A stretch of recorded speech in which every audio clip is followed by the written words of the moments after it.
फटाक 30 सेकंड में खबर। डाउनलोड कीजिए तक ऐप। डिस्क्रिप्शन में दिए गए लिंक पर अभी क्लिक करें।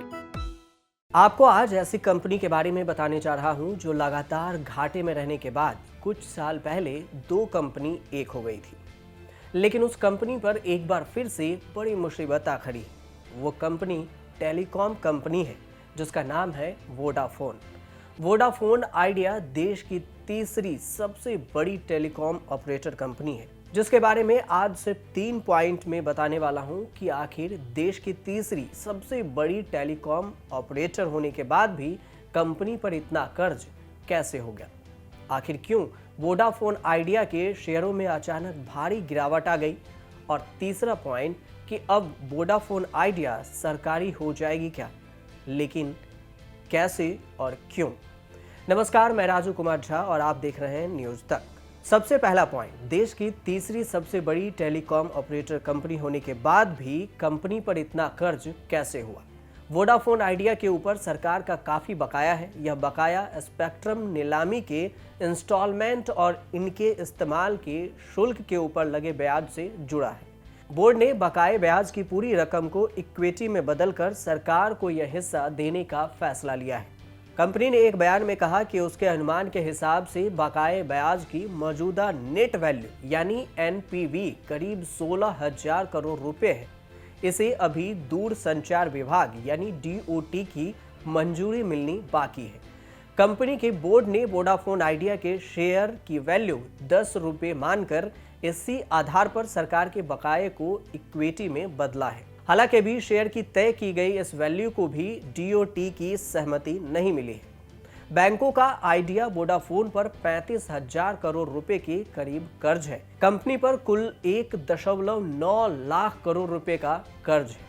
तो दूसरा पॉइंट समझते हैं कि आखिर क्यों वोडाफोन आइडिया के शेयरों में अचानक भारी गिरावट आई। कंपनी के शेयर वाले फैसले के बाद शेयर बाजार में वोडाफोन आइडिया के शेयरों में जबरदस्त गिरावट आई। कंपनी का शेयर 11 जनवरी को बीएसई पर 17% से ज्यादा गिरकर 12.25 रुपए यानी 12 रुपए 25 पैसे पर कारोबार कर रहा था।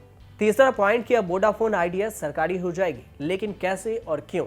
5 सितंबर 2016 यह वही दिन है जब भारत में इंटरनेट क्षेत्र में सबसे अनोखा कदम बढ़ाया गया और इस दिन रिलायंस जियो भारत के लोगों के लिए फ्री में सेवा की शुरुआत की।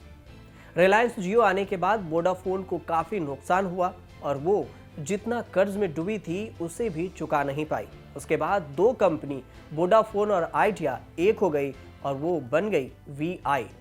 रिलायंस जियो आने के बाद कुमार मंगलम बिरला की आइडिया और वोडाफोन एक मिल गई थी। इसके बाद देश में भारत संचार निगम लिमिटेड यानी बीएसएनएल को लेकर 4 टेली कंपनियां प्रमुख रह गई।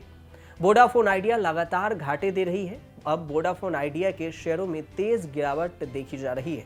यही वजह है कि private telecom company Vodafone idea में अब सरकार को हिस्सा मिलने जा रहा है। कंपनी के बोर्ड ने सरकारी बकाये के बदले में भारत सरकार को हिस्सेदारी देने के प्रस्ताव को मंजूरी दे दी है। कंपनी ने 11 जनवरी को एक बयान में इसकी जानकारी दी। इसके बाद प्राइवेट टेलीकॉम कंपनी में सरकार की करीब 35.8% हिस्सेदारी हो जाएगी। कंपनी के प्रोमोटर्स वोडाफोन ग्रुप के पास करीब 28.5% और आदित्य बिरला ग्रुप के पास करीब 17.8% हिस्सेदारी बचेगी। इस तरह फैसले पर अमल होते ही सरकार के पास वोडाफोन आइडिया के सबसे अधिक शेयर हो जाएंगे और private telecom company Vodafone idea सरकार की हो जाएगी। लेकिन सरकार इसका मैनेजमेंट नहीं करेगी, लेकिन इसका पूरा कंट्रोल सरकार के हाथों में होगा। हालांकि कंपनी ने इसी हफ्ते शॉर्ट टर्म लोन के जरिए 5,000 करोड़ रुपए की रकम जुटाई है। यह फंड उसने SBI, IDFC first bank, HDFC bank, IndusInd bank और यूनियन बैंक ऑफ इंडिया से जुटाई है। इसे फरवरी के अंत तक नॉन कन्वर्टेबल डिफेंजर्स यानी एनसीडी का 4500 करोड़ रुपए का चुकाना होगा। इसी महीने के शुरुआत में इसने 1500 करोड़ रुपए एनसीडी का चुकाया भी है।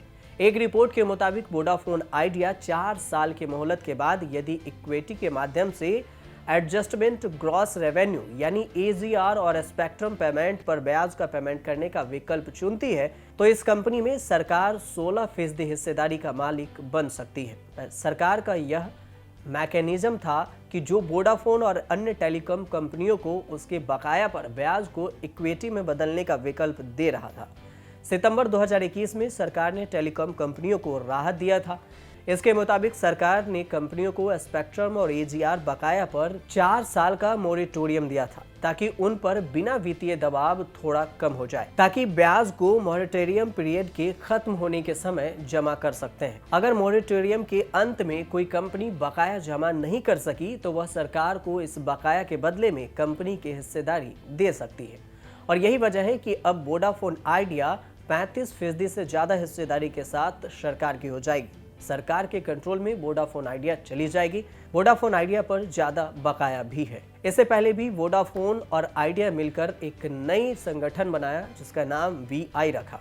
इस तरह से अब कंपनी ठीक BSNL जैसे सरकारी काम करती थी, वैसे वोडाफोन आइडिया भी BSNL की तरह काम कर सकती है। अब देखते रहिए न्यूज़ तक।